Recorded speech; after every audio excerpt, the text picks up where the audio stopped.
Now, the most important force which is running the world, that is socialism. The word socialism was being taking its roots when Ludhism was in good moment, because Ludhism was struck by the army, and the army started to government used the army to crush the rising of Ludhism, which need an alternative. It's like when you start to bound the force which is going outside, it searches the immediate alternative to come outside. So Ludhism got struck completely. Immediately we got the socialism to be rising up. The socialists started to argue for equal respect to all the people. How do we get the equality for all the people? It is not at all possible to get equality when the properties are owned by somebody else. The socialism. What is socialism? If socialists are asking for equality, how can they get socialism through the force or a medium to get equality? They have come up with a very good ideology, that is, in socialism we need to have people to be in the common scenario where all people have to be together and form a part of the society. So every individual forms a part and parcel of society. When every individual forms a part and parcel of society, either directly or indirectly, the entire work or the wealth which is produced in society should be shared commonly to all the people, which means that there should not be any private ownership, there should not be any government which controls the entire properties. There should be a source of income which is legible to all people. So this is the basic requirement for all people in the society. So this is the basic thing of socialism. So socialism completely stands against capitalism. What is capitalism then? Capitalism is nothing but the investment is done by few rich people who control the factories, industries and everything in their hands, and they try to get the benefit from them, and the workers, the working community has to work for them, and the owners become richer and richer, whereas the workers have to work at very miserable conditions. So the socialism stands completely opposite to these views of capitalism, because if there is no economic stability for the people, if there is no economic source of equality for the people, the real concept of equality is completely, it is meaningless. This is the ideology expressed by the people of socialist inspirers and thinkers. And they also believed that in capitalism, the rich people, the influential people always try to get whatever they need either by hook or crook. This doesn't mean for them because they want their words to be finalized. But in socialism, they want the words of the people to be the final say. So this is the contrary view of the existing capitalism. So now socialism versus the capitalism. And the one more source to the growth of socialism is the Plato's views, Thomas More's views in their books, which have mentioned clearly men or women can be treated equally only if they have provided the economic equality and the sources of income get accessible to all the people, and as the resources are the natural resources which are used for the factories or for the industries, that should be owned naturally by the society and not by any individual. These are the main reasons which were bonding for the socialism to grow up in a very larger scale. And we have Babeuf, writer, who is a radical writer, who stood forward and radically criticized and complained that the liberty of equality and fraternity, the French Revolution principles are completely overthrown and they were completely neglected because there is no concept of equality at all in any corner of the country. So finally he started to complain that only and only if we have socialism, then only the concept of French Revolution can survive and can be inspired to the people. So he came up with the ideology that equality is possible only when there is an economic accessibility to all the people and natural resources are must to be controlled by the people. So these are the some of the ideologies which brought the socialism into latest boom, and this has inspired for various workers to join together and fight for that. Let us see what happened next. Now, socialism started to spread to all corners. and Bebop has brought the new initiative and made the workers to fight against the factories. Then we have the views of Saint Simon. Saint Simon came up with the view that he did not initially support the socialism, but he wanted the community to be a part and parcel of planning. The centralized planning should happen where every person, like industrialist people, engineers, then we have the businessmen, all taking part in that so that they can plan in a better way which leads to the betterment of the society, where he stresses completely on planning. Where then, moving on to the other things, we have the Robert Owen, who was known as an utopian or a dream teller, because he dreams of having a cooperative villages which are like built by all the people and utilized by all the people, like built for the workers. They own some factories, and the income what they get, they share it everything, or they even their revenues of labor charges also will be shared by everybody, which is completely, it's like a dream come true, which is not possible at all. Yes, he had a very good ideology, which is really a fantastic idea, but could not be reached or could not be done in the practical world or in the practical reality, which was rejected by many people.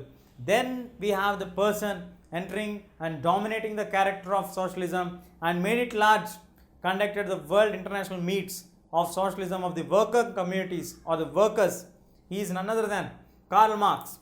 Karl Marx, and the other influential person is Friedrich Engels. These two people have influenced the socialism and connected socialism to each and every corner of the world. So Karl Marx expresses the view that capitalism is having two great things. One is exploitative nature, the other one is the progressive nature. The exploitative nature is, he is saying that in regarding to the workers, his ideology in exploitative nature is the owners or the factory owners are taking or squeezing the blood of the workers who are working there under the factories and earning huge profits, whereas the owners does not have any right to squeeze or to force the workers to work, and the real work is done by the workers and the owners do not do any real work, but the properties of the owners are getting multiplied and tripled, whereas the workers are getting poor and poorer. So this in regarding to the exploitative nature. He also expressed the views in regarding to the progressive nature. He also recognizes capitalism is the only source which brought the new initiative, which brought the new factories. Industrial revolution has changed the entire world and brought them into the global village, where you got the people moving on to search of jobs and flooding of people from villages to towns and cities, which created a new channel for the people to develop other than the agricultural sector. So he also dreamed, or he also want this kind of progressive nature in the lives of the workers also, not only in the lives of the factory owners who are exploiting the workers. And in this regards, he also expresses his views saying that if the factory owners are investing and making the workers to work and making huge profits, whereas the real factory owner does not do anything in reality, but the factory owners are just putting the investment. If the people are not there, if the people are not working, if the workers are not contributing their self towards the development of the industry or the factory, obviously the factory owner becomes zero, nothing, but he can't do anything with the cooperation of the workers. So in this process where the factory owners are getting huge profits because of their income sources from the workers who are working selfless dedication there and who are working very dedicatedly to prove their sincerity because of the punishments or because of the hard fasting rules. This all automatically makes the workers to demand for a better wages and better conditions of workplace, whereas the other things are not supported by the workers. Obviously he demands the people or the workers to fight against the workers and to overthrow them. The all workers should become together and to overthrow. How did they overthrow the landlords and the feudalism? In the same way, all workers should join together and overthrow the workers or the owners who are forcing the workers to do, and they own the properties under the name of the workers and share the profits whatever they get. This would definitely be the main reason or the cause for the formation of the equitable society, where there would not be any kind of rich or poor, where we have the equal people of society sharing the equal value of their property assets. So this is a major source what he wants, and the major change what our Karl Marx dreamed of coming in reality. But actually, in reality, these are not possible, because the factory owners are really influential and rich people who invested huge amount in order to get the machinery, in order to make the workers to work. So many of the people started to criticize Karl Marx and Friedrich Engels for their views, which are completely utopian. So these people have seriously thought only and only on the angles of the socialism and the feelings of the workers, the interest of the workers. Now moving on to the influence of the West on the nation of India. We have the first person to get influenced was Swami Vivekananda, who was greatly influenced by the ideology of socialism and who truly believes not only on the religion but on the humanistic approach, where when he was touring in the places of France, Russia and all, he learnt about the miserable conditions of the workers, and he really supported this kind of movements should move on further. The Russian Revolution, which happened in 1917, where the people have overthrown the existing monarchs, the elected government which was not able to fulfill the needs of the people.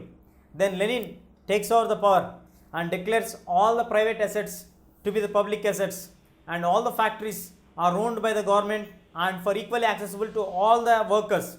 So this kind of new initiatives which happened in Russia and the Russian Revolution motivated the people of India to think on the lines of socialism.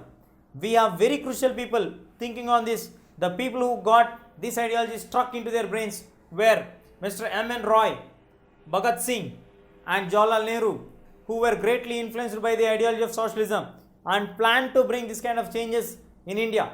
They moved ahead with the same ideology, and they started the Communist Party of India in 1920, which clearly shows the impact of socialism and the Russian Revolution on the people. So the socialism was reaching to all the people and get connected to all the people in the world, because wherever we have a worker, they have a common problems for all the people, where there is no respect for the working community and there are no special privileges for the working community, which automatically forces them to get connected to this kind of better opportunities which are given for them.